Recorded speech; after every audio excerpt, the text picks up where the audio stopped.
Doors go on without Jim Morrison. Kiss introduces the elder. Kiss introduces the elder. Introducing and saying goodbye to Chris Gaines. Creedence lets the drummer sing. Creedence lets the drummer sing. Anger goes ping, ping, ping. Van Halen hit rock bottom.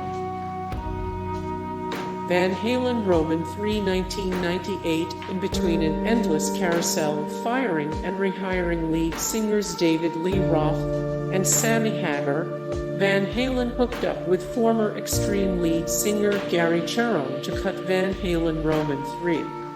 The result was mostly an Eddie Van Halen solo record with some other guy on lead vocals, and unsurprisingly, both fans and critics thought it was a terrible idea. Cherone left the band a year later. Lil Wayne's guitar Rebirth. Rebirth 2010. Though it went gold, rapper Lil Wayne's album of guitar-driven rap was savaged by critics. While Wayne had gone out of his way to declare he was making a rock album, reviewers claimed it wasn't so much a rock record as a collection of cliched boasts, rudimentary guitar playing, and singing auto-tuned beyond recognition. All this performed by someone who had heard of rock but knew nothing of how to actually make it. Wayne ditched the guitar with due haste. Having fun with Elvis on stage. Having Fun with Elvis on Stage 1974. This is an entire album of between-song banter from Elvis Presley live shows without the songs. It was the brainchild of Presley's manager, Colonel Tom Parker, who figured out that he could put out an Elvis album on his own if it didn't have any actual music, and that the Elvis-obsessed fans would buy it. RCA Records ended up releasing the bizarre record, which features almost 40 minutes of out-of-context Presley babbling, pontificating, audible sweating, humming, bantering with women in the crowd, and introducing songs that we never get to hear. Despite the fact that it was labeled a talking album only, it still made the top 10 of Billboard's country charts, so maybe Colonel Parker was right all along. The Clash cut the crap. Cut the Crap 1985. A dispute between the Clash leaders Mick Jones and Joe Strummer over the album Combat Rock led to Strummer firing Jones. The record this lineup made, Cut the Crap, was a Clash record in name only, with plenty of attitude, but none of the musicianship and political acumen that made the Clash the only band that mattered. What's more, the record was made with instantly dated mid-80s production techniques and stuffed full of decidedly non-punk elements like synthesizers and drum machines. It received scathing reviews when released in 1985, and Strummer disowned the album. The Clash would never record together again. Elton John goes disco. Victim of Love 1979. One imagines Elton John and disco going together well.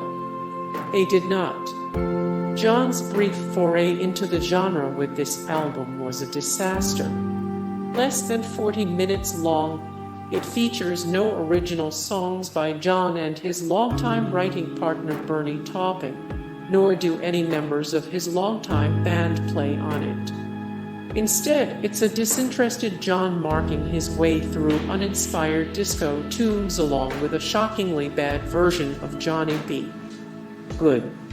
The public responded by making it his third lowest charting record in the US. John later said that he didn't regret making the record, but that he understood why it didn't resonate with fans or critics. Metallica and Lou Reed are the table. Lulu 2011 cantankerous rocker Lou Reed and speed metal mammoths Metallica went together about as well as oil and vodka. Their joint album, 2011's Lulu, was derided by critics as a shambling wreck, with Reed's off-key sing-speaking smushed together with some generic bar band thrash. The lyrics, based on German expressionist plays, were all but incomprehensible, and nobody in Metallica sounded like they were playing the same song, much less working on the same album. The nearly 90-minute mess was harshly reviewed and soon vanished. Sadly, it was the last album Reed put out before he died 2 years later. Robin Thicke tries to win his wife back.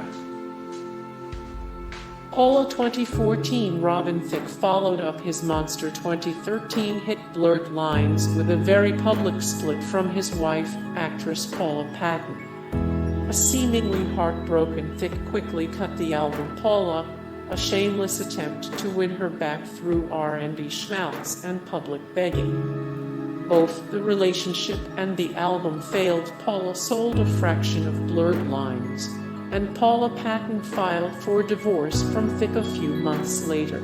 Hey guys, thank you so much for the support and likes and comments down below, and also thank you so much for watching, and I look forward to see you in the next video. Then take care, bye.